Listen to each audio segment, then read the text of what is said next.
Yo, yo, yo, guys, what is up? And welcome back to another episode of the Game 6 Clay podcast. It's your boy Gautam with no one today. My boys Matt and Chuck, the other key members of the Game 6 Clay crew. While the Warriors have had a week off to, rest, to ramp up. It's been a busy week here for us. Matt and Chuck, the schedules just weren't lining up for all three of us this week. Unfortunately, just with all the basketball talk going around, all the playing games, stuff like that. So we've been going back and forth over text, but I got the blessing from the dudes to hop on a quick little solo pod, give you guys a quick little Kings Warriors preview, paint the picture for how we see the series going, or at least how I see the series going.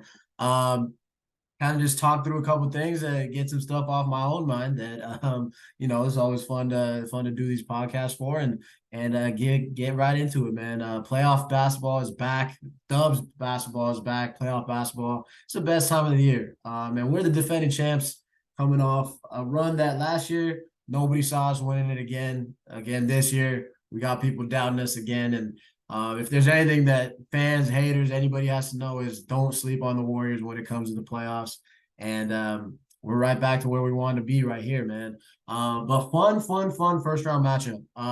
The Battle of Northern California, the Battle of I-80, Sacramento Kings versus the Golden State Warriors, and two franchises that for the last obviously the last decade, but the last few 20 something years has been a different sides of the story. The Warriors have been the generation, the dynasty of this generation, winning 4 championships in the last 8 years, and the Kings have made the playoffs for the first time in 17 years. And I'm from the Bay Area. We're all from the Bay Area. Me, Matt, and Chuck, and I have family in Sacramento. I have friends from Sacramento. So I know the pain that Kings fans have gone through. I remember as a kid watching the We Believe Warriors, and then that little lull between again Steph and making it back to the playoffs in 2012. So as a Warriors fan that's seen the other side of the abyss, I am happy for Kings fans. I do want to preface this series and all the trash talk that is going on right now. It's all good fun, and a lot of it's it feels like a little big bro, little bro with the Kings. But genuinely happy for their fan base, their team. They've had a wonderful regular season to lock in that 3 seed, but it's a real playoff time, man. It's real basketball now. This is when the stars align for the Golden State Warriors. The Warriors entered this series as a 6 seed. Obviously took care of business in those last two road games against Sacramento and Portland. That was the last time we recorded, and we all predicted that the Warriors would win out, locking that 3 seed and really make this battle of Northern California happen. But here we are, Game 1 tomorrow night in Golden One Center. I know that arena is going to be rocking with a lot of Kings fans, probably a good amount of Dubs fans in there too. But that's just what makes this series so much fun, and just how similar these two teams are, man. Mike Brown, ex Golden State Warrior, Leandro Barbosa on the coaching staff, and ex Golden State Warrior, Vic Ranadive, the owner, ex Golden State Warrior. So it's really, not in a disrespectful, but kind of a disrespectful way. Little bro action here. But that's kind of how I see this series going, man. The Warriors and the Kings, both offensively, are just gifted teams. The Kings, as has been pointed out by many Sacramento beat writers this week, they've had the highest offensive rating, not only in the regular season, but in NBA history, at 118.6. And I think the Warriors came in third or fourth in the league with around 115. So two very, very high-powered offenses. And they've got De'Aaron Fox, Domantas Sabonis, Kevin Porter, Harrison Barnes, Keegan Murray. That's a very good team over there. And I don't want to I want to preface all of the disrespect that's going to be coming by giving them their flowers right here. But you got Stephen Curry, Klay Thompson, Jordan Poole, Draymond Green, Andrew Wiggins is back. Gary Payton, Dante DiVincenzo. So the Warriors, the Kings, the way they beat the Warriors in this series is they have to outplay the Warriors at their own game. The Kings do a lot of the similar stuff that the Warriors do, where they use Sabonis in the high post, a lot of stuff, action around the ball, away from the ball, excuse me, and get a lot of shooters open. They got guys that can get hot, guys that can knock down shots, and you got a superstar in De'Aaron Fox, man. That guy's a killer.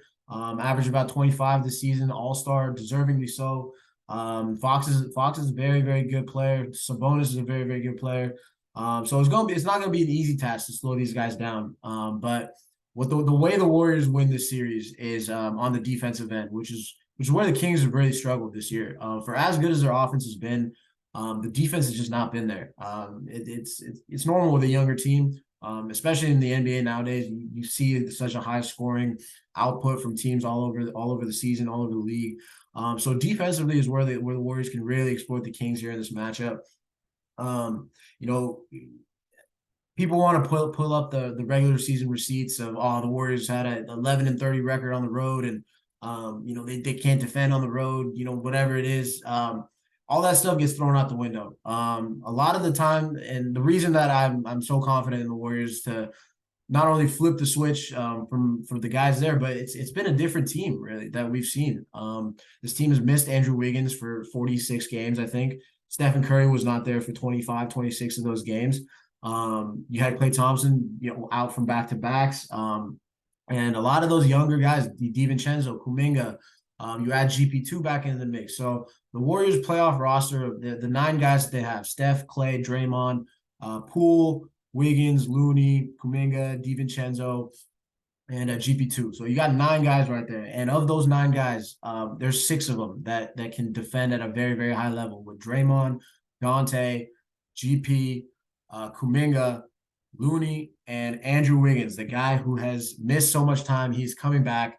And Wiggs coming back is such a huge X factor in this series. Not only do you get back a guy who just last year on the playoff run, the finals run, championship run, was your second best player, defending the best guys on the other team, grabbing rebounds. He's also a very, very efficient scorer, a guy that can get you 20 on any given night. And with a team that already has Steph, Klay, Jordan Poole, to add Wiggins back into the mix, taking up how much every time, if that's off the bench.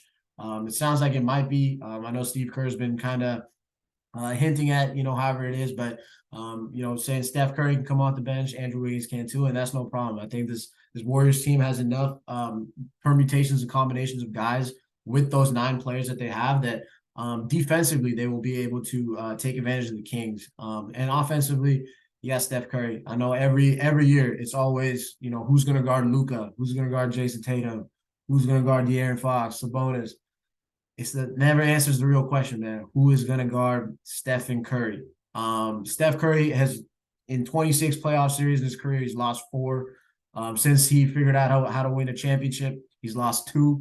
And those 2 come with a lot of injuries in 2016 and 2019. So it is very, very hard to be a healthy Steph Curry-led basketball team in 4 games in general.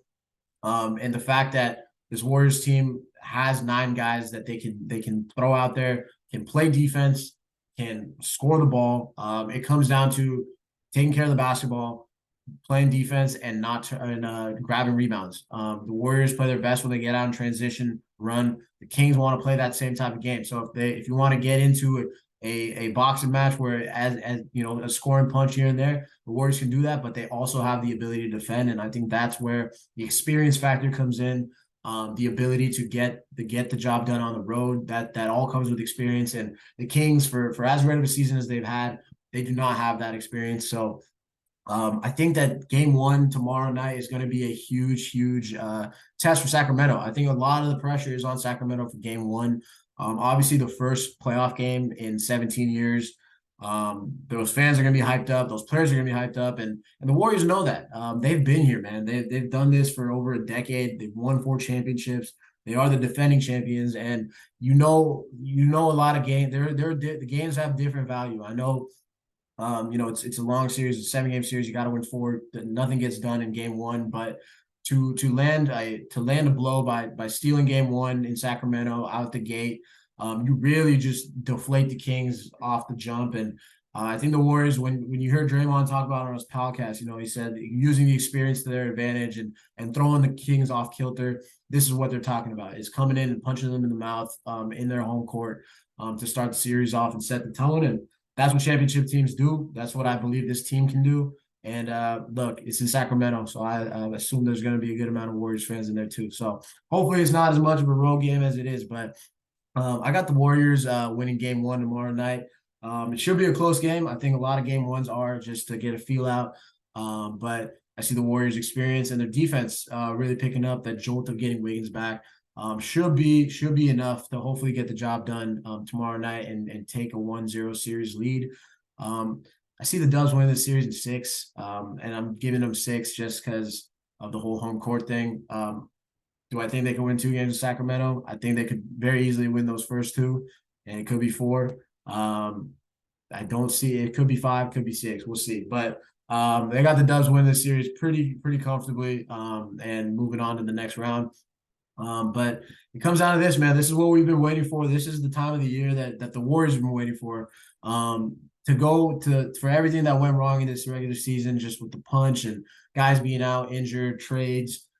This is the squad that they have now, and this is a championship squad. 7 of your 8 guys are the same as last year that won you a championship, and you add on a Dante DiVincenzo and a Jonathan Kuminga who have really stepped up this season and provided some very valuable minutes to get the Warriors to 44 wins and be the 6th seed. So they took care of business in the regular season. It is what it is, and now it's time for the real hoopers to shine. And the Warriors have been shining in the playoffs for the whole decade, man. So I don't see why this team can't run it back and defend the title.